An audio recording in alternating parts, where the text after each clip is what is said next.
For the past 2 years, CBS 12 News I-Team has been investigating how vulnerable America's healthcare system is to hackers. Those hackers can potentially access our medical records and personal information, even shut down machines inside hospitals like MRIs and defibrillators. Well, now authorities at one local hospital are trying to figure out how to recoup from a recent attack that took place just last month. Officials said things would be back to normal by this week, but they're not. Far from it, as hackers have crippled Change Healthcare, a branch of UnitedHealth Group. And we found a local woman impacted by this hack. She is now scrambling, trying to figure out how to get her medicine. I-Team Chief Investigator Mike Magnoli is joining us live tonight with her story. Mike? Hey there, everybody. So at some point, maybe it's happened to you. You go to the pharmacy to pick up your meds and they tell you, there seems to be a problem with your account. Maybe your insurance has changed. Now, you make a phone call or two and you're back in business. But what's happening right now, it's something totally different. In fact, the American Hospital Association calls this the most significant and consequential incident of its kind, targeting the healthcare sector. They say this is the worst in history. Gigi Giardelli lives in Palm Beach Gardens, and she works at a neurologist's office in Jupiter. She is someone who's impacted professionally and personally by the cyber attack on Change Healthcare. That's a branch of the massive medical industry parent company, UnitedHealth Group. This particular medication I have to use once a week. She's on Manjaro, an injection to regulate blood sugar. Now, with her savings card, her copay is typically $150 for a month's supply. Which is like doable.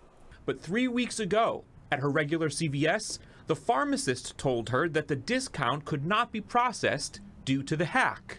That's when she found herself in the situation that 1 in 3 Americans are now confronting.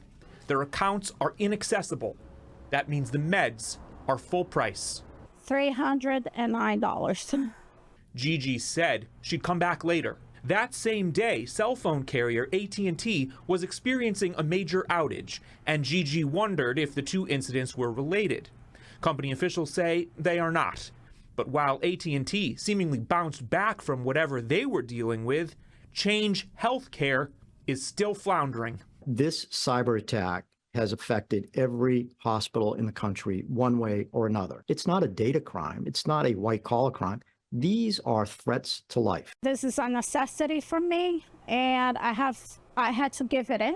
I had to pay the $309, hoping that I can be reimbursed. And it's not just patients and medication pickups being impacted. This cuts a lot deeper. Florida's Hospital Association uses Change Healthcare. More than 100 facilities remain crippled by the February hack because they're unable to bill for care. As a result of not having that cash flow, payroll is in jeopardy. That means a hospital's ability to pay their doctors and staffers. The smaller, less resource hospitals, our safety net, critical access, rural hospitals, certainly do not operate with months of cash reserves. Could be just a matter of days or a couple of weeks. In their most recent statement, UnitedHealthcare says in a few days, systems will be operational again. The company hasn't confirmed nor denied the media reports that they paid the hackers $22 million. Federal authorities are considering making emergency funds available. Medicare and military medical benefits are in limbo.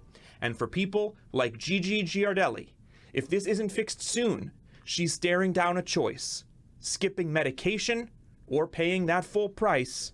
Then how will she handle other monthly bills?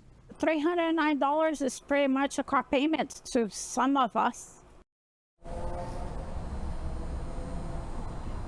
Sure, you really feel for her because a lot of us trying to keep up right now. As for the suspects, who are they and where are they? The FBI is investigating, but this morning I spoke to a former FBI agent. He was in the cyber crimes division. He says that in less than 5% of cases like this, the suspects are apprehended. We will let you know what happens next as this continues to unfold. I'm Jim Grimes. Click like and subscribe buttons if you want to see more stories like this that impact you.